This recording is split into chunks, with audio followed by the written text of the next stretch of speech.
Welcome to the Niche Pursuits podcast. Today we're joined by Matt Giovanisci of swimuniversity.com and moneylab.co. You might recognize the name. He was on the Niche Pursuits podcast several years ago. Matt's got a really fun addition that he's made to Swim University, and it's an eCom play. In essence, Matt, about a year ago, added an e-commerce component to his website. Now, his website is primarily affiliate marketing with some informational products that's been around for quite a while. He heard a podcast interview actually 1 year ago today on Niche Pursuits with Andy Humphreys about adding e-commerce to your website. Inspired, he went and set out to do so, and we get to hear the ins and outs of the last year as he's gone about setting up the e-commerce section of his website. We get to hear all of the different little things that go into setting this up, the things you need to pay attention to, the things that are important, some of the details about how he set up the whole process. And then we get to hear about the success that this has brought his website, along with a lot of the future potential that it will bring. Matt walks us through some of the key components that he's learned, some of the most important things you need to pay attention to if you want to add an e-commerce play or section of your website. And he also really underscores the importance of brand and the importance of having a marketing plan and a story behind the products that you're going to look to sell. I learned a ton. Obviously, getting away from relying on Amazon for your affiliate commissions is a big theme in the industry this year, last year, probably going forward. And this is just another wonderful tool you can use to diversify your income and really increase your revenue if you do it right. Listen up, Matt has a lot of great things to share. Hey, Jared here. Today's episode is sponsored by onelittleweb.com, a bespoke link building service provider trusted by hundreds of niche site business owners just like you. One Little Web manually handpicks real and relevant sites for guest post backlinks that receive at least 5,000 monthly organic visitors from Google. The best part is that you can check the quality of the sites and approve or ask for replacements until you get the desired domains for your guest posts. So we've arranged an exclusive welcome offer for Niche Pursuits listeners, where you'll get a free DA40 backlink on your first order of a DA50 backlink.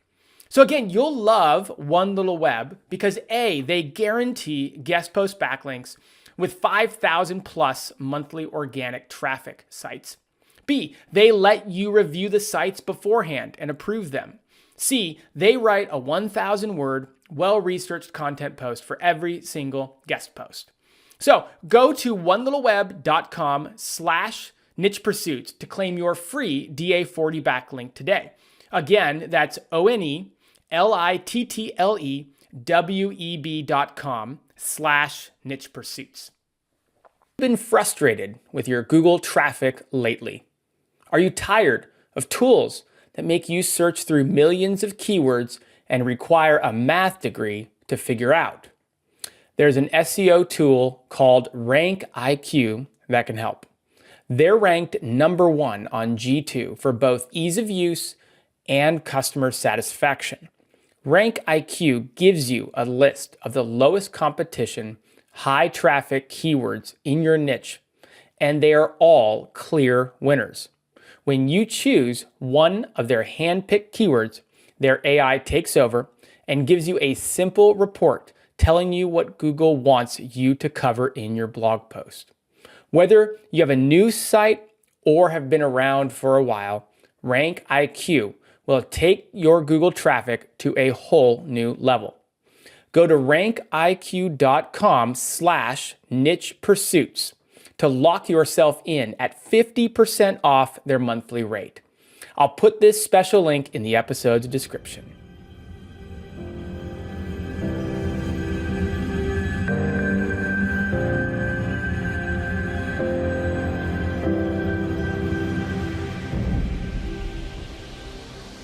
All right, welcome back to the Niche Pursuits podcast. My name is Jared Bauman. Today, we are joined by Matt Giovanisci. Matt, welcome. Hey, thanks for having me. All right. Hey, so you are a return guest. We were talking about it before we started recording. I believe returning champion is the moniker. Well, you wouldn't be back here if you weren't a champion. Yeah, I think I surprised you because I told you it was back in 2018 that you were on, and you were like, "Is it really that long?" Yeah, that's nuts. Yeah, so you were on talking about Swim University, talking about Money Lab, Uh-huh. and so, man, we get to get caught up on what's going on. I'll start by directing people to the previous episode that we did together, and that was Spencer interviewing you. But because people, we don't want to stop today's interview to go back and listen to that first. Why don't you catch us up on what kind of your history in this niche and in this space, and then we'll dive into today's topic, which is a really fun add-on to what you talked about last time. Yeah, so Swim University is my flagship brand, and I've had that site since 2004. Realistically, I mean, I started it in 2006. And yeah, I just, a lot of people ask me about the niche. Like, how did you get into the pool? Like, how'd you find that niche? I'm like, I didn't. That was the first summer job that like a neighbor of a friend of mine was like, hey, I work at this pool store. Do you kids want a job, on the weekends? And we're like, yeah, sure. All we do is stock shelves and whatever. So I started in that industry and just stayed in the industry. It's always been my job working in pool stores, and then eventually moved up into like marketing for a bigger pool companies, but always stayed in the pool industry. Kind of was always making money, never really went to college, didn't go to college. I mean, straight up, because I was like, why? I'm making plenty of money. I don't, at the time at least. And so yeah, I ended up I just was like, oh, I know a lot about pools. I also knew how to build websites because I was in a band and we needed a website and I didn't want to hire a developer. So I just learned that on the side and kind of married those two worlds together. And you flash forward to 2022, I'm still doing it, still in the pool industry. I loved your story that you told on the previous episode about how, you basically took the opportunity after getting laid off to just go all in on it. Yes. I think you said like a full year of just nothing but articles and videos and just hacking away at it. Yeah. And the story is clunky because I was working in corporate at doing marketing for a pool company while I was going home and working on Swim University on the side, just like, side hustle, that kind of thing. And then my boss found out that I had the site, and instead of like working with me, he fired me for it. He was like, conflict of interest, bro. I'm like, oh, and he didn't say bro at the time, but I'm too bad if you guys are bros. Sure. Yeah, I was like, we were. I'm like, what? I'm like, all right, I guess. And then I ended up working for this other company that had nothing to do with pools for about a year and a half, 2 years, and still doing the same type of work, website, marketing, all that kind of stuff. And just saw the writing on the wall that like I was like things were not doing well in the company and that some people might get laid off. And I was, because I'm in marketing, usually one of the first things that gets, laid off. And I kind of saw it and I was like kind of secretly hoping for it. And then it happened. And I knew I had my plan, which was like, okay, if this happens, which it did, I'm going to spend all of that time and use the unemployment money to kind of survive while I worked on this site and made it, full time. And it took me a year of, nonstop writing, filming, developing, coding, graphic design, infographics, like all of that. Just every single waking moment of the day was all that. Now, you've always, because today, what we're going to talk about today, just to kind of give a little bit of a tease, is the steps that you've gone through to successfully basically add e-commerce to an affiliate site, which is Swim University. Yeah. But again, listening back to the previous episode, you'd always been dabbling in other types beyond affiliate marketing, other types of revenue streams like info products, I think you were saying, and those types of things. So maybe give us the avatar or what the swimuniversity.com, what the makeup is in terms of revenue streams and in terms of kind of how you got to that point where it is today with then adding on the eCom. Yeah. So it started as the idea before I like even put one line of code down was I wanted a website that teaches people swimming, like how to take care of their swimming pools and their hot tubs. Cause that's what I did. We were pulling hot tub. And originally I wanted to make money with AdSense and affiliate marketing. Those were the two revenue streams that I'm like, okay, if I get enough traffic, this will work. And kind of right off the bat, it was mostly affiliate marketing that was making the majority of the money. Ads didn't really do well for me because I didn't have a ton of traffic. But the idea was, if in the article, if I'm teaching someone how to get rid of pool algae, I could recommend the products just like I did in the store. You know, like in the store, people would come in, be like, I need help with my pool. And I would just start putting bottles on the table, like, here's what you need. And so I'm like, I just translated that into the online space. And then I was like, I'm really going to make money with sponsorships and selling my own sponsorships instead of using AdSense. So I dabbled in that for a couple of years, made good money, but just soul sucking type of work of like a lot of cold calling and cold emailing and, having to deal with other marketers who just want to inject their marketing into your content. And I really always want to keep my content unbiased towards any sort of company. And I was like, okay, I'm going to double down on affiliate marketing because that seems to actually help people. Whereas like sponsorships don't really help people as like a side, it's like you are monetizing, but it is also helping. Whereas ads don't provide any value to the user, I think. So I still don't have ads to this day. I absolutely hate them. And so then I added digital products. So I added an ebook Right. to sell in the hot tub space first, which was stupid because I don't have a huge hot tub audience. I have a huge pool audience, but it was off season and I did that. And then I added a book for pools and then those turned into courses. And then I've created since then 4 courses still with those books kind of all bundled together. And that's been that sort of, over the last probably 3 to 4 years has sort of taken over the percentage of revenue. It's like 65% comes from digital product sales, majority of the revenue. And, maybe 23% comes from affiliate marketing now, because after the Amazon thing hit in 2018, and then again in 2020, I just kept getting like my commission slashed. And thankfully I had all this other revenue stream that was there to like take over for me. Right. And so from there, it was the only other ad revenue stream that we currently do that has nothing to do with e-commerce is YouTube ads. Because our channel, we decided to just really double down on content on YouTube and got over 100,000 subscribers. And then that kind of like, okay, that's its own kind of little side business. And so as far as advertising is concerned, I don't do ads on the site or on our emails, but we do have them kind of AdSense, built into YouTube or whatever. I have a couple of questions before we dive into the Go e-commerce ahead. stuff. Sorry, I have to ask a couple Please. questions. So you mentioned that you were doing video from the very beginning. I mean, or at least, from when you started full-time. Maybe let's put it that way. From when you started full-time, you were doing video.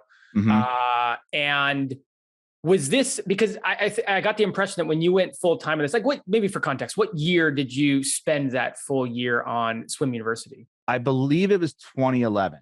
2011. Okay. So a while ago, a while ago. over a decade ago.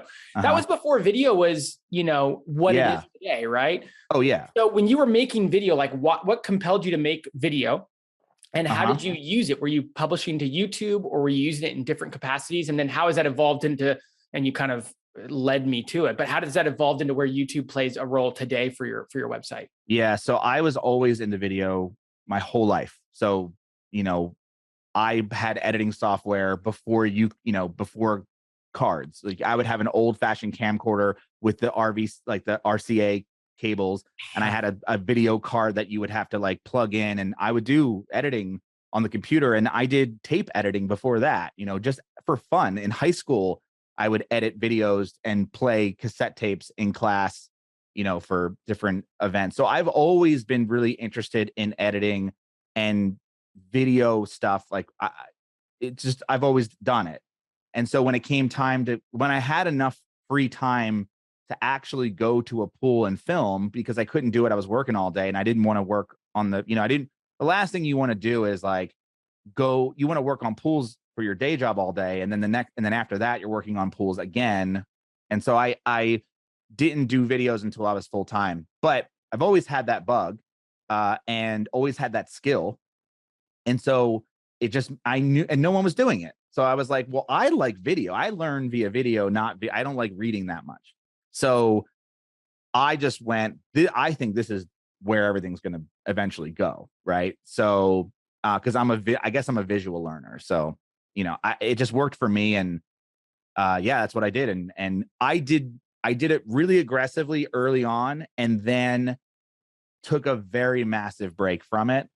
And then we went really aggressive again, where we were trying to figure out, well, now I don't really like, once I moved from New Jersey, because when I first started, I was in New Jersey, and a lot of everybody had pools. I mean, that's why I had multiple pool jobs, is because there was multiple pool stores. When I moved to Colorado, it got hard because I didn't have pools. I didn't have friends with pools. I didn't know anybody. So I had to figure out a way to do video without actually being near a pool or a hot tub. So, but it allowed us to scale by not being near a pool and a hot tub, ironically. So, yeah. I feel like some niches, whatever, are better suited towards video than others. Like I have a pool, and I don't have a background in pools. So whenever I need to figure something out, I don't go personally searching on Google. I go to YouTube, Yeah, right. And that's like, and that's what I do too for everything. So, if I have to fix anything in my house, if I have to do any sort of work, like we have 2 ponds now, and it's like, yeah, I'm going to YouTube. I'm searching YouTube for that information. I think because I'm a visual learner, and I need to see it to understand it. So yeah, that's kind of where that came from. Clearly you're onto something, because video is the new, but in the last decade plus, it's certainly exploded in relevancy. Yeah. And I didn't take advantage of it, and, really until 2020, like once we went kind of dormant, that's when we were like, okay, we're going to publish consistently every week. We figured out a way to do it where it was sustainable, and we didn't need to be near a pool to actually film and stuff. So, but yeah, I wish I would have done it more consistently the whole time since 2011. But really, there was a gap. That's how it goes. That's how it goes. That's how it goes. Especially when you're ebbs and flows. A forward-thinking individual, Yeah. Now, one more question, and then we'll dive into this e-commerce thing. Mm-hmm. I've heard you kind of mention it already a couple of times, like this affiliate commission from Amazon lowering. And surely those of us who've been around for a while understand that, there's just been these multiple really, really dividing line moments that Amazon's had where they've cut commissions. Mm-hmm. Are you, when it comes to your affiliate commission, are you fully on Amazon? Do you have other affiliate, streams of income or other affiliate programs you're a part of? No, I'm 100% on Amazon, because every single time I find a new affiliate program in the pool industry, they shut it down 6 months later. So at this point, I've stopped trying. Yeah, it's like I'm sick and tired of signing up for a program, adding the links across my website, only to have to take them all down when they cancel the program. So I'm like, all right, well, Amazon is, I've tried to get on Walmart's affiliate program just to have another option for people, but they still won't. I mean, it's been like pulling teeth trying to get on that for some reason. So yeah, if there's something else out there that's, I would gladly take it. And I'm surprised that no one's reached out to me like, hey, please put our links on your website. So yeah, it's just Amazon, and it just keeps disappearing. Lower and lower and lower. Lower. Yeah. If anybody listening feels the same way, then the next 45 minutes or so should be really interesting, because what you've done, and I'll just set the stage, but what you've done is basically add an entire e-commerce side to swimuniversity.com. And we were talking beforehand, you kind of got, I don't want to say the inspiration, but certainly a big factor was an interview exactly 1 year ago here on the Niche Pursuits podcast. And let's see, I have that up. That was with Andy Humphrey. So we'll link to that. Jake did that interview, and it was with Andy Humphrey about this whole topic of adding on an e-commerce side of things. I think you'd already been dabbling in it, but why don't you give us kind of the overview of what you've done, and then kind of where it's gone in the last year? I did not dabble in it until that. You didn't? Okay, that was the moment. Okay. Literally that moment when Jake had emailed me and said, hey, Andy had mentioned you on the show. And I was like, okay. He's like, I think you should listen to it. And he didn't say nice things. To it. Huh? He didn't say nice things. You should listen to it. Yeah, you should listen to it. So it was like, it was eye-opening because I'd always had this little bug in my brain that was like, man, wouldn't it be, I know I could make a lot of money in e-commerce, but everything about e-commerce scared me to death because it's like, oh, where am I going to store these products? What products would I even sell? Would they have my name on it? Am I just opening up a pool store at that point? Like what? And oh my God, shipping and customer service and just whole other like Pandora's box of problems that I mostly just kept me away from it. And I just dedicated to I'm like, we are a media company. We are not an e-commerce company. Like, let's just make that clear. And what Andy had said on that podcast is he specifically called me out and said, if Matt were to ever do e-commerce, sell his own products on Swim University, he would crush. And I was like, do tell. So I ended up connecting with him and asking him, like, what do you mean? And how, like, would you help me figure this out? And he was basically my mentor in this whole process. He put me in touch with my first supplier, who I happen to have already known from the being in the industry all these years. I just didn't know he was doing e-commerce at the time because he was in magazines before that, which is how I knew him. And so it was very like, what is it, like kismet, right? It's like, it's very like serendipitous. Yep, serendipitous. And so that was me going like, okay. And then when I talked to those guys, they made it seem really simple, which was like, and Andy's big advice to me was start with one product, make it small enough so that the shipping is, relatively inexpensive, and make sure that people can buy the product again. So basically a consumable of some sort, and I was like, okay, one product. I can do one product, right? Shopify exists now because back in the day when I was originally thinking about it, it was like Volusion was the only game in town where you had to, or like WooCommerce where you had to build something. What Shopify, I mean, it's super easy. And then the real big challenge was like, all right, am I buying this product and it's going to ship to my house? And then anytime someone buys something, I'm going to have to pack it up and send it to them. And then, customer service and like the whole other slew of things.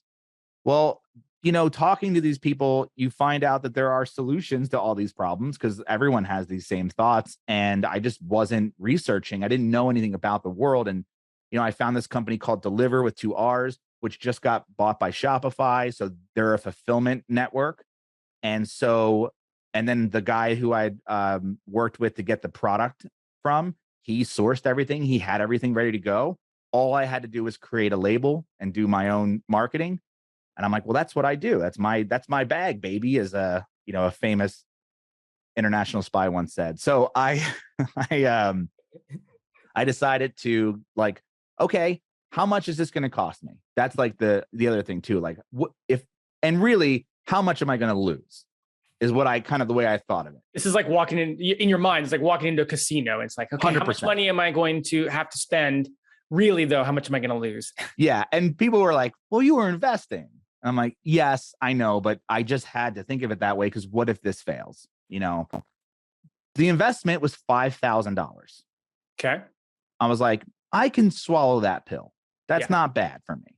And I don't think I would have never have done this had it not been for the years and years of doing video and content and creating my own digital products. I can afford to make this bet. Yeah. Right. Otherwise, if you're just making $1,000 a month on affiliate commissions from Amazon, it's a much bigger risk. Yeah, a much bigger risk. And the thing is because the pie in the sky dream is like, hey, you're selling this product, Amazon's selling it for you. You're making 3% commission. Imagine if your commission was 75% or God, even 50%. Right. All of a sudden you're like, whoa, yeah, but you also have to ship it. You also have to answer a customer service request. There's also issues that come with that, but the margins are much bigger. And so that's like, okay, great. But Amazon sells multi-millions and maybe billions of products, whereas like I'm only going to sell 1 or 2. And so I started with basically 2 products, which ended up costing me $5,000 initial investment just to buy the product. Now I bought about 200 units of each product, and this was a product that my supplier was like, "This works. It works. We sell it. We white label it for other companies. Like this is a winning product. We know this. It's made in the USA. It's all of these things." So I was like, he's like, "Look, if this, it's not going to not work." It's kind of like how it was sold to me. I love hearing So I was that. like, okay, and it was in the hot tub space, which is again the first physical product or the first digital product I ever made was in the hot tub space because I did it in September during the off pool season. And this was the same thing. That episode aired in June of 2021. Yep. I didn't get the product in stock until maybe middle to end of September because I had worked, all up through there, going back and forth, designing labels, coming up with the name of the product, and building building the Shopify store, just so many moving parts that go around, even just selling one product. Yep. And it just took me that long. It took that long to get the product in. And so I got basically 200, a little under 200 units each. So that's 400 things I could sell at $5,000. Do you mind if I ask what, Sure. like, just a general idea of what product it was, just so we can get our mind wrapped around it? Yeah. So, Like, is it chemical tablets or like vacuums? I'm trying to think like how big. Yeah. It couldn't be vacuums because you wouldn't spend 5,000 on that many vacuums. But what kind of product? So it was one of the products was a consumable. So something you add to the hot tub that cleans out the pipes. So this is a common product in hot tubs. It's called usually a line purge or a hot tub flush. We ended up calling ours detox. Okay. Thought it was like a fun play in the health space. You call it D? It's just a D and no DE. Kind of get cute with the naming. Just did like hot tub detox. It's a small little bottle, and then the other bottle is a basically just a water clarifier and conditioner. Okay. So something you have to add to the water, once a week, kind of just keep it nice and fresh. These are things that's not big purchases for people. Things they're going to go through and need to buy again and again. Yep. Just to give people an idea of kind of, get their mind wrapped around maybe the first. Yeah. And even like the detox product, it comes in a small 4-ounce bottle. So again, super small, easy to ship, decently priced. Our margins were high on the product. And I made sure to keep it that way. The way we ship it, the way I designed it, like all of that is all geared towards keep the margins as high as possible because guess what? You got to pay to ship that. And that costs money and it's only going to get worse. So, or better. I don't know. We'll see what Amazon does, but they start droning in things and maybe it's cheaper. I have no idea. So that was the 2 products. I designed the labels. That was a big thing. And I ordered it and I never even saw a case. It got shipped from the supplier directly to this company called Deliver with 2 R's at the end of it, which again was bought by Shopify. So Shopify Fulfillment, you could also think of it as. And they take those cases and they have a network of warehouses across the United States, the same way that Amazon does. And they split those boxes up to like 4 or 5 locations around the United States. So we're only selling in the United States. And as things start to sell, they see where things are selling in the United States and they might move boxes so that people can get them faster, right? And then all of that, and then that connects directly to Shopify. So anybody that buys on Shopify, it triggers the shipment from Deliver. They get the product and all the emails that go out, tracking numbers, all that stuff, all taken care of. Very, very like hands off once it's in stock. Customer service, returns, they handle that. So we basically the way I approached it was this product it's a chemical. So I don't want it back. So if it fails, if it breaks in the mail, keep it. They just keep it. And all of that is baked. That's why I kept the high margins because I'm like, I'm baking this in for errors. I'm baking this in for people who are just like, this didn't work for me. Great. Keep it, give it to a neighbor, and your money back. right? So my strategy with customer service on digital products and physical products has been refund. Here's your refund. I don't care. I'm not going to argue with you. I'm not going to make it hard for you to ask for a refund. Just here it is. You know what I mean? And the other thing too is I wanted free shipping. So again, another reason to keep those margins high. I'm one person. It's not like I have a team of people that are running this operation. It's me. So my overhead is like nothing. Right. So I'm like, all right, if I can keep my margins high, even if I made 50% margins, which is not, I'm doing way higher than that. But like, that's awesome. If you could do 50%, you can do 40%. That's awesome. 25% is better than 3% on Amazon. I'm just saying, but I again, the higher I keep it, the more I can pass that value on to the customer and make my life easier, right? As a salesperson, it's like, look, free shipping, refund, full refunds. Who cares?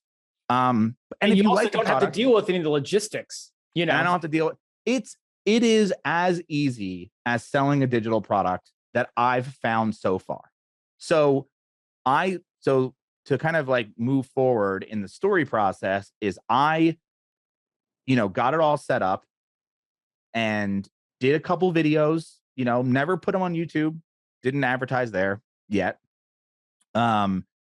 I sent one email out to my list of I think I had about 10,000 hot tub owners, maybe even 9,000 hot tub owners at the time, and sold them all out, the whole thing. So I was like, oh, okay. Gamble paid off. And I think I ended up netting maybe $12,000 from that initial 5,000 investment. After shipping and all the things taken care of, and I'm rounding off here. I could be rounding down even. And so I was like, I get it now. I started to replace the product that I had affiliate links using Lasso. I know you talked to Andrew. That's a product that I've also helped develop. And I had Lasso links on our website for these types of products that were sold on Amazon. Right. But now I make them. So I can just replace those very easily. And now it's like a consistent sales pattern. And that's kind of been the journey so far. And that initial investment, of course, what I learned in the process is it may sound great and I may make it sound easy. It is not. It's very difficult and also capital intensive. I wasn't prepared for, I was like, oh, 5,000, that can take care of that. But now that it worked, it's like 30,000, out of pocket. So I'm like, okay. And that doesn't include advertising costs and shipping costs and all that stuff. So it's funny because I'm a business owner. I run my own marketing agency for my day job. And I hear this all the time from friends and from neighbors. And they always say oh, well, now, I've been doing this for a while now. So now that you've made it, it must be so much easier to make these decisions and decide where to spend money and all that. I'm like, no, because you have so much more to lose. Yeah, it's bigger. It's easier when you're just trying something, in my opinion, because yes, the risk is higher because you don't have as much capital. But once you get bigger, you're talking about bigger dollars and you have more to lose if you don't get it right. So perhaps there's a balance there and it's not worse or better on either side, but I totally get it. Now you're spending 30, 40, 50 grand a pop on inventory. Whereas, the first time out, you only had to spend 5,000. Yeah. And it's not sold yet. So it's just money out of pocket right now. It's so the initial 5,000, I made that back in less than a month. And I'm like, okay, but then I rolled that into the next batch. But then the sales got to the point where I'm like, I have to order more than just the little tiny amount. And of course, the more that I order, the cheaper it gets. So and I kept thinking, well, come on, let's bring those margins up. Cause I'm like, in my head, I'm just like margin, get it high. I've watched enough Marcus Lemonis and The Prophet to know that I should have high margins. Right. So, and it originally, I wanted to design the box it came in. I wanted to have that, D2C experience where it's, or the Apple opening experience, that kind of thing.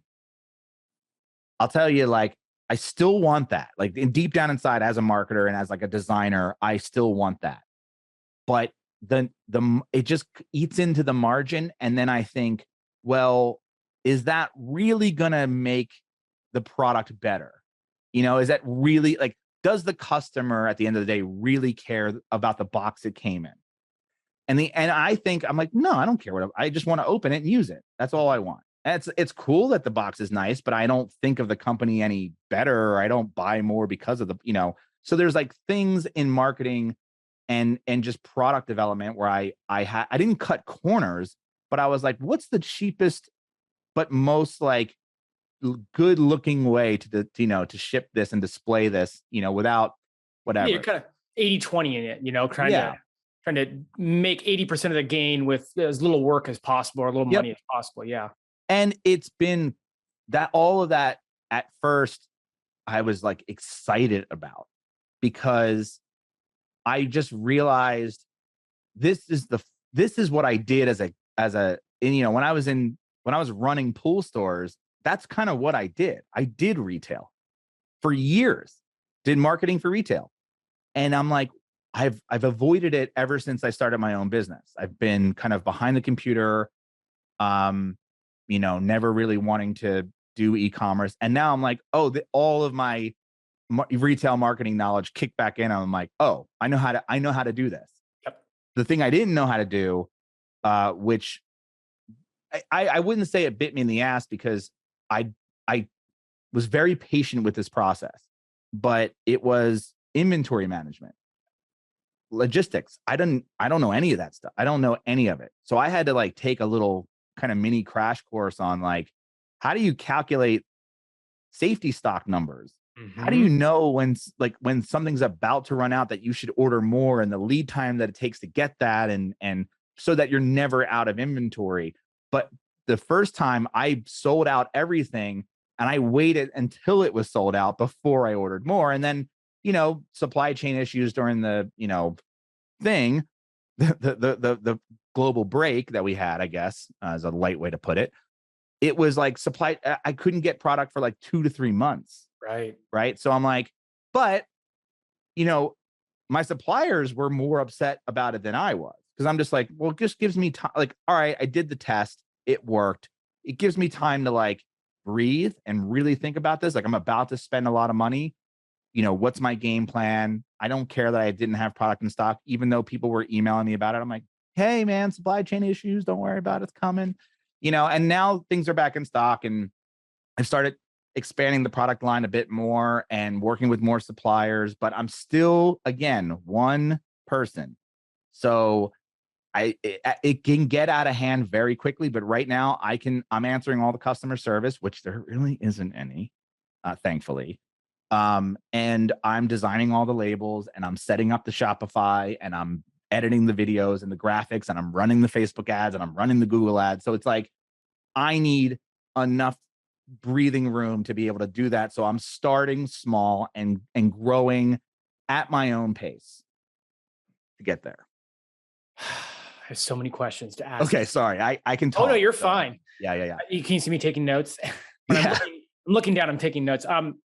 Before I do though, like we're 1 year to the day from when you got the idea. Yeah. We're, call it 9 months away from when your first shipment of product arrived.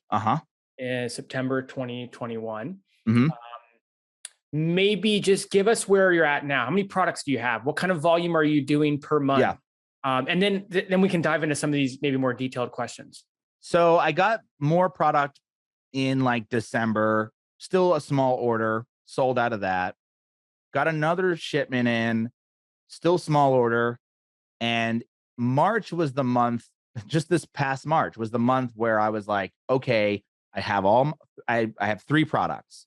It's really 2 products. And then one of them is a bundle of those 2 products. Okay. Right.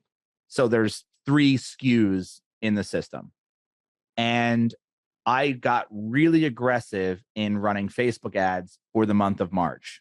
And I sold $18,000 worth of material, like revenue and sold out. That was when I sold out. And I literally just got more in stock, a couple of weeks ago.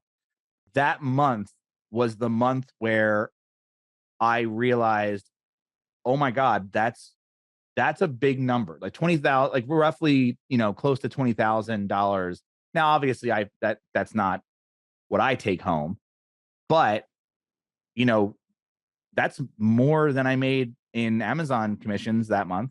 Yep. So I thought, okay, and that's on 3 SKUs. So I need to order more product. And that's the future of my business is because I wasn't even trying that hard. I haven't even promoted it on YouTube yet. Like I haven't done a lot of things because I don't have the product in stock. I don't have subscription set up. I don't have like upsell set up, bare bones type of marketing right now. And I'm like, okay, I'm going to invest, and I invested in getting like a couple thousand units of each. And then I ended up like I'm like close to like $30,000 out of pocket product in stock. And then I also added a 4th SKU or a 3rd product. I added a filter cleaner. So a spray cleaner to clean filters, all hot tub cleaning products. And then I also added 2 pool products, but I decided with the pool products, I was going to do the same thing where I start with a low investment and see how it goes and just, whatever. And something that's consumable and something that we talk about a lot on our site, that people use a lot. And what's nice about Lasso too is like I got to look at what people click on, what affiliate links are they clicking on Amazon, and go, okay, I'm going to make that thing. Right. Right. Right. Yeah, And you can then see what people have replace it. interest in. Yeah. So, so basically right now I have 6 products in, not they're not all in stock yet. But they will be in stock like either today or tomorrow. Just because it's taken so long, and again, logistics and learning, just it's the first time really to set all this up. First year, I'm still really in the first year of doing this. And once it's all set up, then it's like, okay, I have enough product in stock. I now know my safety stock numbers. I know when to reorder. Reordering should be much easier now since the labels have been created, all that kind of stuff. And so I'm going to stick with 6 products for the rest of this year and just see how things go. And if I got to expand, if people ask for stuff and, Amazon shows, hey, there's this product that people are asking for or people that are buying a lot, then I may ask my suppliers, can you make it for me? Let's design it. But all of that takes forever. Like, each product, I mean, I have like a dedicated page, dedicated video for it. I had to design the bottle, QR codes, just like all of these, like, all the different images that we have to put in of all the different sides of the bottle and, photography. I have to go out and actually use this product and film it. So it's a lot of work to develop one product. And I did 6 within a year, which was like, I think I went a little too far, a little too fast. But time to sit back and reap the rewards from all that work. Yeah, now I'm like, all right, settle down. Let's market this stuff and just now sit behind the computer and do your crank away magic. Yeah. Okay, so let me ask you some questions. You've kind of already started to answer a few of these. And maybe some of these are more beginner eCom questions. So walk us through how to think about some of these things. Yeah, I'm a beginner. So you're much more established than someone like me. So well, yeah, I guess I do have a history in retail sales. So I guess true. Yeah. So are you white labeling these products? Yes. Are these mats, pool, drops? Yes.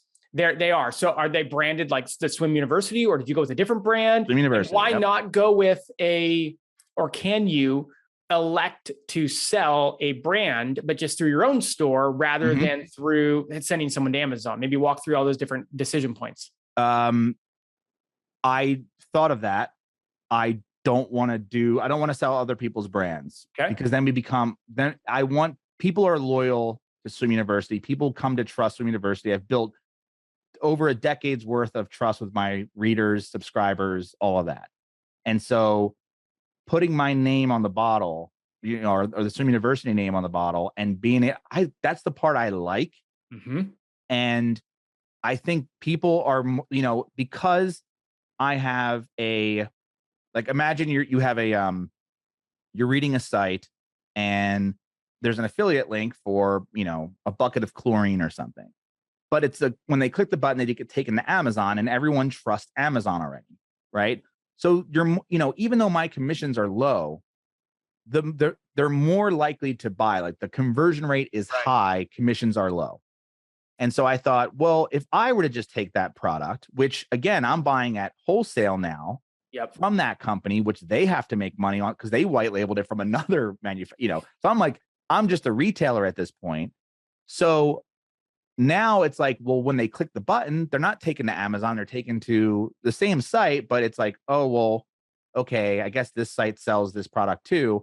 I felt like, well, if you're on the site and I have the and the bottle's got the name on it and it's branded well, and it's, it kind of all fits in the ecosystem and people are more likely to buy it and try it. Plus, I can start to send emails out that says, and this is exactly what I did. It was like, I just not pleaded, but I, came down to a human level. And I'm like, look, I bought, we developed these products and we're trying this for the first time. And you guys are the first to hear about it.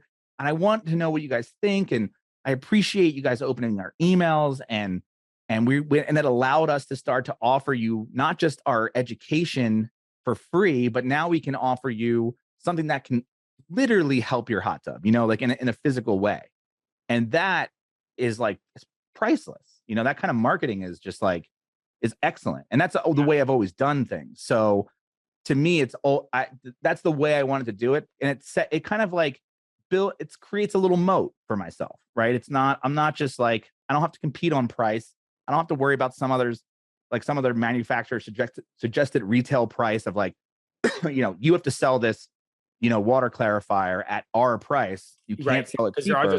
There are restrictions. Yep. So, but if it's my thing, I can do whatever I want. I can do buy one, get one free. I can, do all kinds of fun stuff, give it away. I could give them away for free for contests or whatever. So yeah, I just want it like my own thing. I want it, it's not, I didn't develop the actual chemical. I'm just putting my label on it and naming it.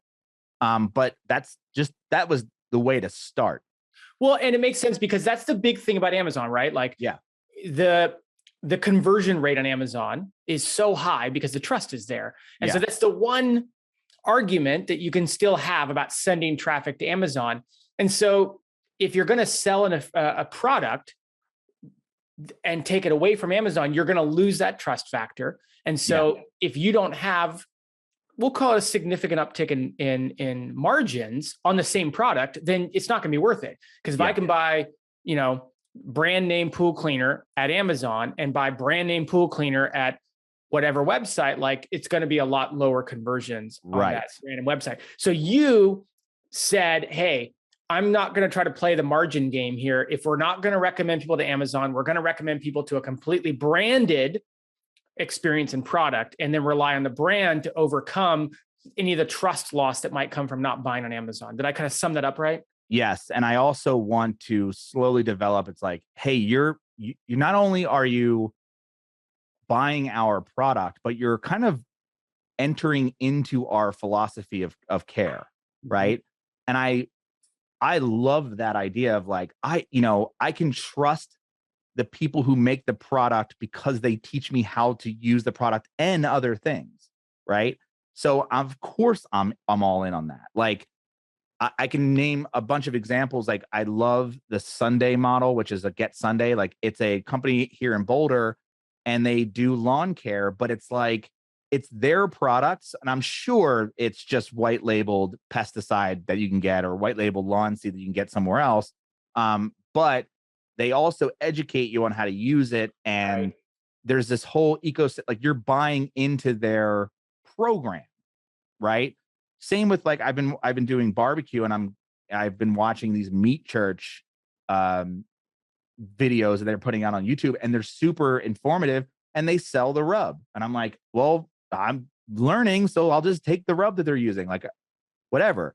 The other, so I kind of like that, like kind of bringing it back to sort of a mom and pop vibe as opposed to like, hey, you can get this chemical at Target, at Walmart, at Home Depot, on Amazon, at, all these other big retailers. And the mom and pop stores, they're not they are branding their own stuff, but their brands are, just that little store and that little thing. But when you put it online, it just becomes a much, I don't know, just have like it's like way more fun, to be honest. Let me ask you a more technical question. And I'll give you an example for something personally that I'm kind of diving deep in. I bought a trailer over the winter for my family. So we've camped a lot growing up. My family camped a lot, and we're going to transition from tent camping into trailer life. And with that means I have a trailer now. And so I have to learn how to use a trailer. I have to fix stuff on the trailer. I want to add stuff to the trailer. And so I just finished. And so I've, got knee deep in all my favorite YouTube accounts from all these people doing the trailer life. And I just bought a solar setup so I can charge my batteries while I'm out boondocking, as they call it, while I'm not plugged in at a campsite, right? So I use the sun, feeds back to my batteries. So let me think about that for a second. I'm thinking about, why doesn't the guy that I follow on YouTube build his own solar panels? And I'm thinking one of the things maybe is because maybe I want to buy a brand name. Like, this is solar panels, right? Like, what's to say that some guy can't just can actually build a successful solar panel? How do you recommend people overcome some of these feelings where people might want to buy a brand name because they feel like maybe the chemicals for the pool, how could somebody make them on their own? Solar panels, how could someone make them? How do you overcome expertise or some of this more technical stuff that some people listening might be running into as they think about their own products?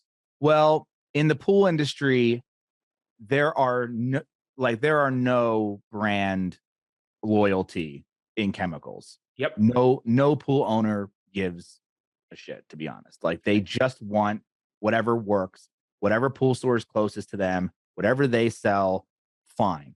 I get questions all the time, like, what's the difference between this brand pH and this brand pH? Nothing.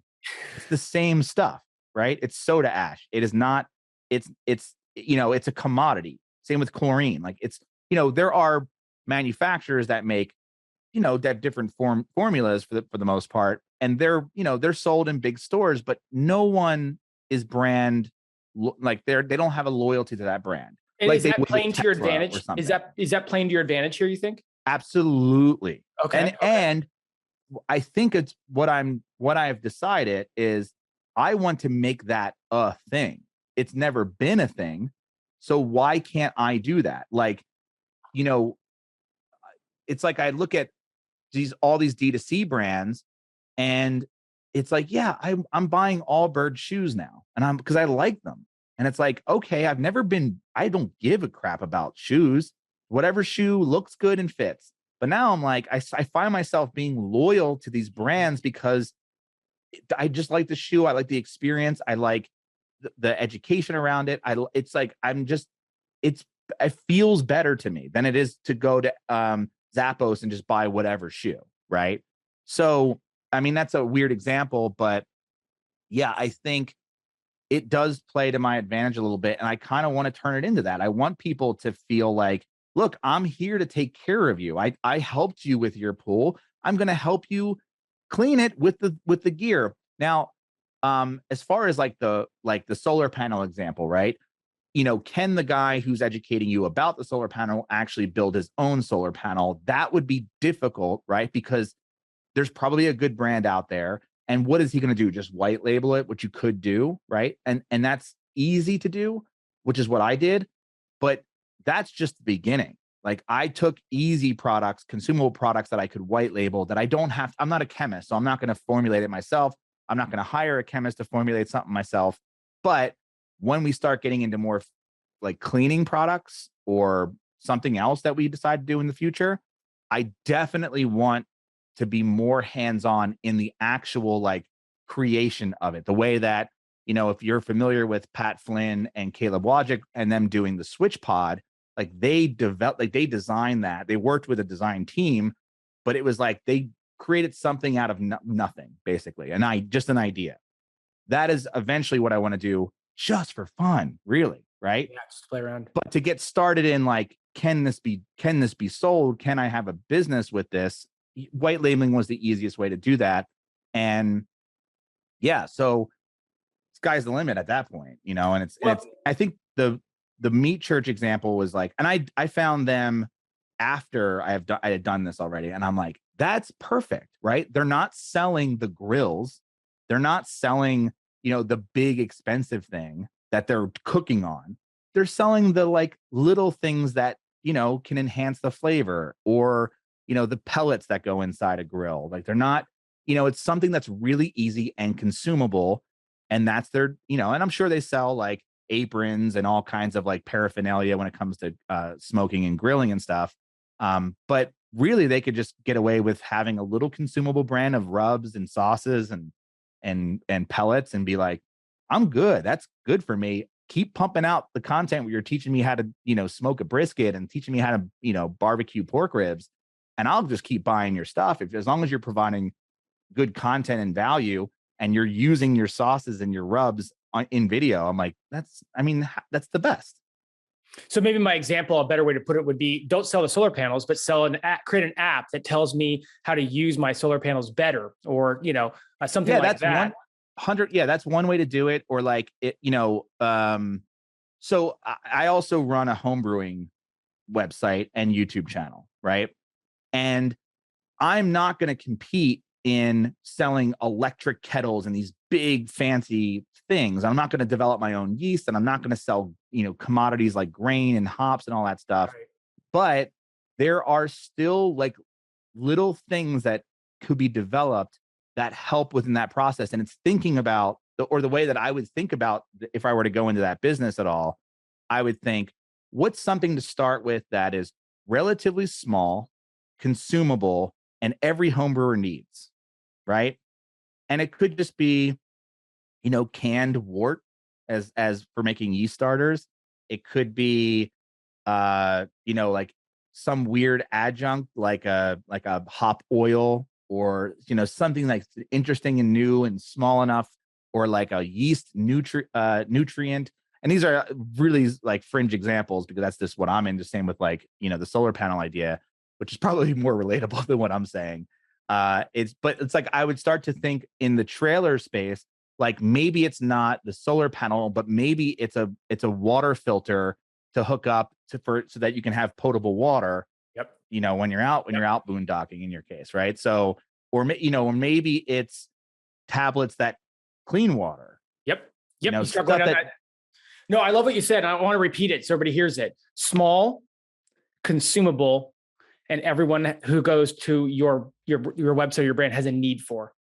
Yeah. And I don't, and the consumable thing is what that is the trifecta, right? Is if you can hit all those, you have a good business. You can survive on literally just that. Right. Because people need to order it again and again and again. Yeah. Versus a one-time order. You don't order solar panels every 3 months. Right. And, but that's to say that, like, I also want to expand, and we have one product that is a brush for your pool. You're not buying that every year. You're not buying that every month. You're buying that. Hopefully it's so good that you never have to buy it again. Like it lasts forever. Because I'm not trying to sell people planned obsolescent products. I don't believe in that. And you're not in the vacuum space. No, I'm not in the vacuum space. Sorry. And that's the thing too. Like, so if I were to take the example of like, look at how many things are sold and how much money I'm making from Amazon and sell that product. Well, that product would be a robotic pool cleaner, right?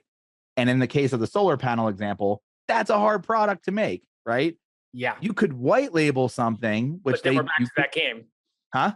But then we're back to that game we talked about earlier. And it's also like, is that really a good cleaner? Like, are you really providing like something valuable to the world, or are you just slapping your name on something, that already exists?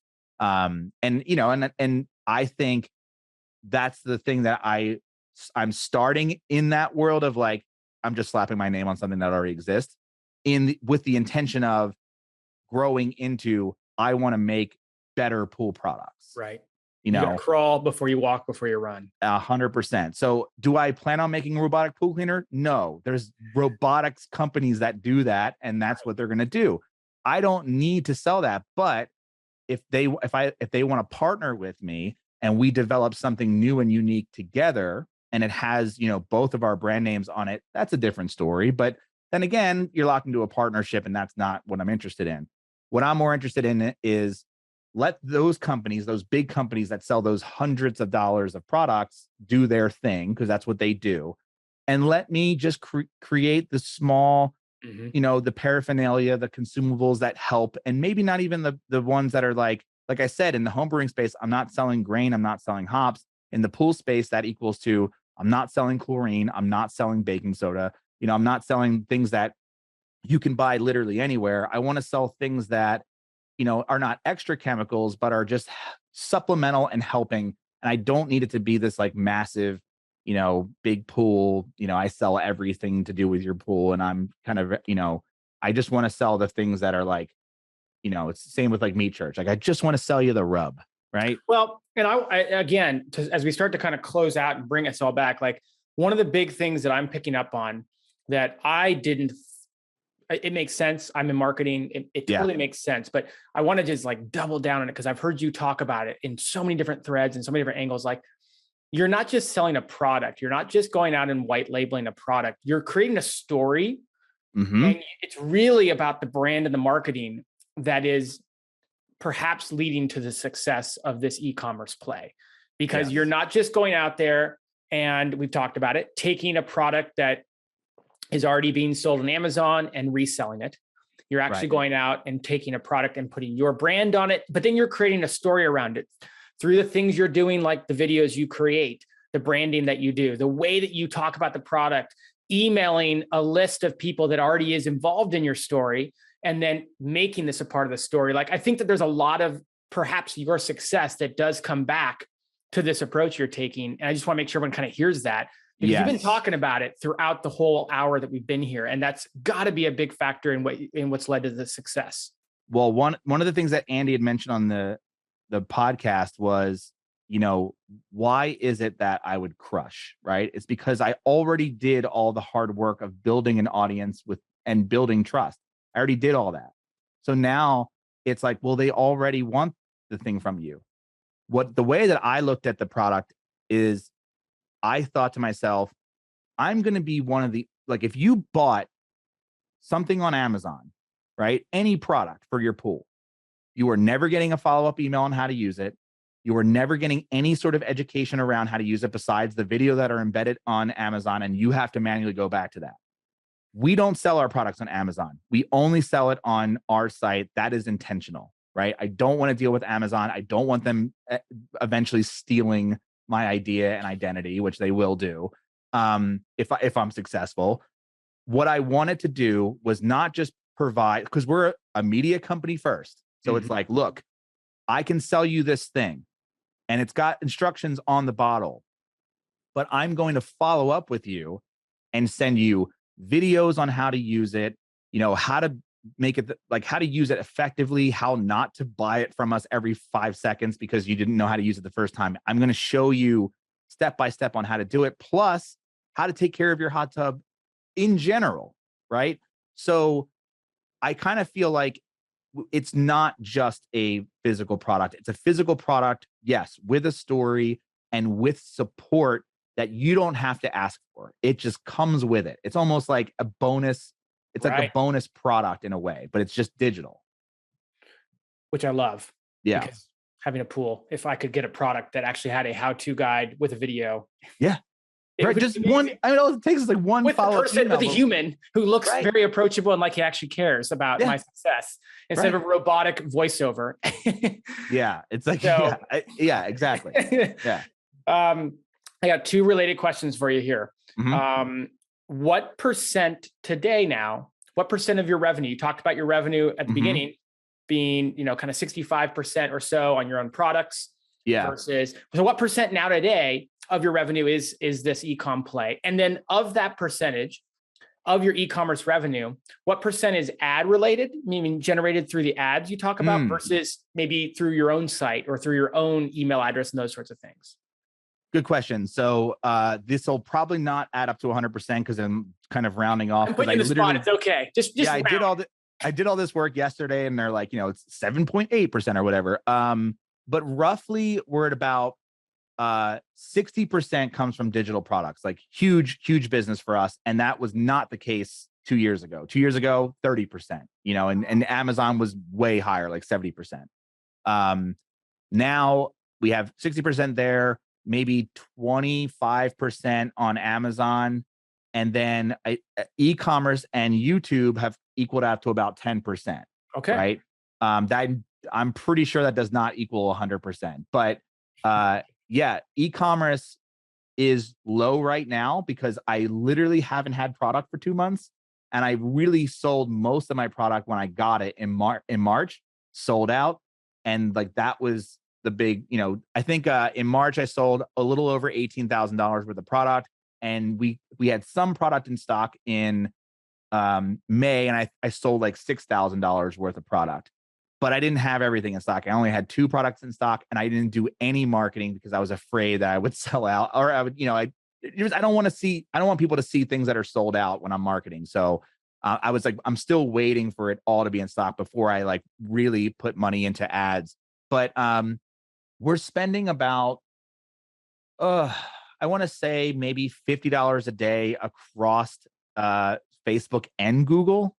Most of it's coming from Google right now, Google shopping ads. And that's just connected directly to Shopify. I don't have to do keywords or anything. It's kind of pretty easy. And then I kind of slowed down on Facebook because again, I don't have everything in stock. And so I didn't want to, but that's how I sold the 18,000. It was mostly like, I just pumped ads. And I would say like the beginning, there was no ads. I sold out that first lot of inventory 100% through email marketing. And that was it. Right. And the website itself.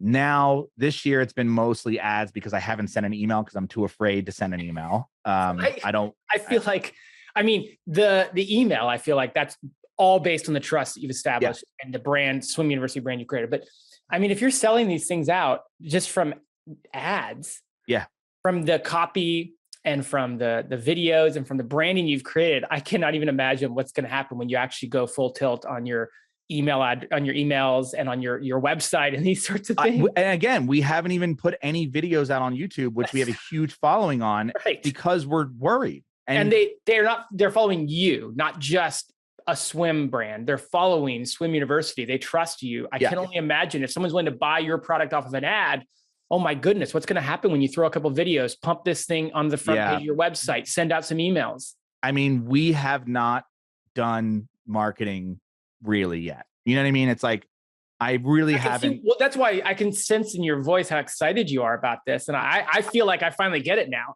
Yeah, I want stuff in stock so I can start actually like. You need 300,000 units in stock today. It's like we haven't even set up subscriptions yet. That's the whole thing. Like there's upsells stuff. There's so many like marketing-y things that I've tried a little bit when we had stuff in stock and it worked, but I'm like, I had to literally turn things off because I was selling too much too fast.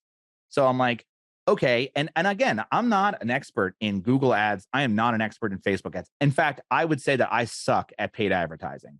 And so that's sort of my 2022 goal, is to like actually study that and get good at that, because I do think that because again, what we've already built is going to be the easy thing. I want to master the hard thing, and for us, what's great about consumables too is I could spend my margin to acquire that customer, right?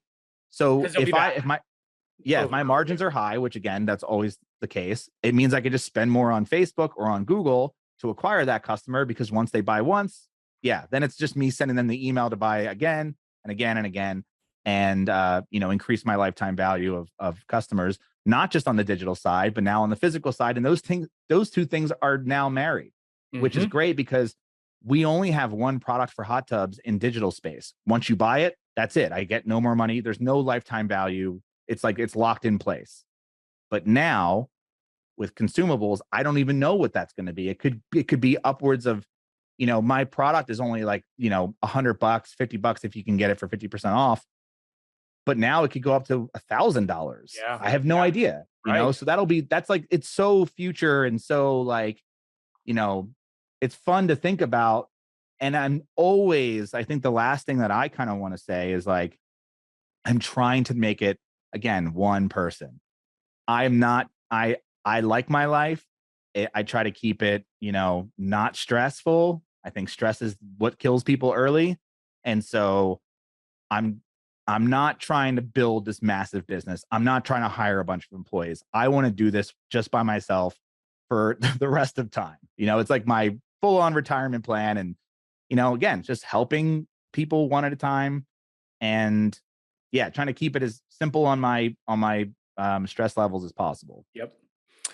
Well, I feel like I should schedule on the calendar for 1 year from today to see where you're at.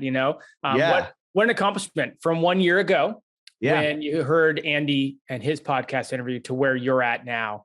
And I think that today's interview was super helpful because it's not as simple as just, oh, you know what? I got some products I sell pretty well on Amazon. Let's just go ahead and do that. Like, there's so much complexity in the things you've talked about. And so it really, really, really, really valuable stuff that you brought on and shared. So where can people follow along? I didn't mention, I want to link to an article that you wrote on this on Money Lab. So is that right? You haven't? I am. I've read something on it. What was it? I have been, maybe it was on Twitter. Oh, you probably read my affiliate marketing, death to affiliate marketing post. Yes, that's so I briefly touch on it. I don't. Okay, just touched on it. Yeah, I've given you more information than I've given publicly ever about it. Well, perfect. I'm honored. And yeah, and I'm only, I'm kind of just playing things close to the vest, and because I don't know what could happen, and I don't know, like, I don't mind sharing all of my numbers and things about Swim University and any of the media stuff that I do. I don't, I'm an open book in that sense. In this case, and for the most part, like I haven't told you what I pay and what it costs. And I mean, you can obviously go on my website and find those things. But like, there's just some things that like, and again, not normally like this in the niche space. A lot of people are, they don't give away their stuff. I know Spencer does. And I always admired that. But it's like, yeah, I'm afraid someone's going to steal it. Right. And in this case, it's not that. It's more like, there's other people involved, and I just want to protect them as well and their privacy. Cause I don't know, I'm not going to ask them like, hey, can I share, what I'm paying? Cause they have other customers, and so it's just a different space, right? It's not just a different space. Yeah. And I only mean that to say that I read there was some value there. I will include that link at the very least. Yeah. So that was, if you want to go deep dive and go kind of learn more about that and what you share on Money Lab, they can read that article and some of the other things you share there. Yeah, I shared a little taste of it. Again, there's a lot to learn here. I did and if you read anything on Money Lab, it's like I kind of like journal my entire process and behind the scenes and whatever. I have done that. It does exist. It just exists in my private community on Money Lab, which is kind of like an invite only situation. So, if anyone's interested, there is. I do have courses on teaching like email marketing and affiliate marketing and SEO and stuff like that. And then within our private community, I have way more details about this. But again, like I'm probably going to stick with like the beginner stuff. And then as I start to get more aggressive, more products, more whatever, just probably going to like keep it to myself and, just to protect my vendors and whatever. So makes sense. Yeah. So the website is swimuniversity.com. Mm-hmm. You can follow along with Matt and what he's doing and a lot of that stuff on moneylab.co. Anywhere else that people can follow along with what you're doing? That's really it. Yeah, those are Swim University is not going to be fun if you don't own a pool or a hot tub, and it's probably not going to be fun even then. But resourceful, but not fun. Yeah, and being in the pool is the fun part, not cleaning it. But Money Lab is a fun place for anyone who's listening to this podcast. Moneylab.co. It's just it's fun online businessy stuff. Well, Matt, thank you for coming back. Yeah, appreciate it. Almost 4 years later. 4 years later. Hopefully it won't be that long before the next time. I'm dying to hear how this whole eCom play goes. So much success to you. Congrats on what you've uncovered so far. And we'll look forward to talking again soon. Cool. Thanks, man. Hey, Jared here. Today's episode is sponsored by onelittleweb.com, a bespoke link building service provider trusted by hundreds of niche site business owners just like you. One Little Web manually handpicks real and relevant sites for guest post backlinks that receive at least 5,000 monthly organic visitors from Google. The best part is that you can check the quality of the sites and approve or ask for replacements until you get the desired domains for your guest posts. So we've arranged an exclusive welcome offer for Niche Pursuits listeners, where you'll get a free DA40 backlink on your first order of a DA50 backlink. So again, you'll love One Little Web because A, they guarantee guest post backlinks with 5,000 plus monthly organic traffic sites. B, they let you review the sites beforehand and approve them. C, they write a 1,000 word, well-researched content post for every single guest post. So go to onelittleweb.com/niche pursuits to claim your free DA40 backlink today. Again, that's onelittleweb.com/niche pursuits. Have you been frustrated with your Google traffic lately? Are you tired of tools that make you search through millions of keywords and require a math degree to figure out? There's an SEO tool called Rank IQ that can help. They're ranked #1 on G2 for both ease of use and customer satisfaction. Rank IQ gives you a list of the lowest competition, high traffic keywords in your niche, and they're all clear winners. When you choose one of their handpicked keywords, their AI takes over and gives you a simple report telling you what Google wants you to cover in your blog post. Whether you have a new site or have been around for a while, Rank IQ will take your Google traffic to a whole new level. Go to rankiq.com/niche pursuits to lock yourself in at 50% off their monthly rate. I'll put this special link in the episode's description.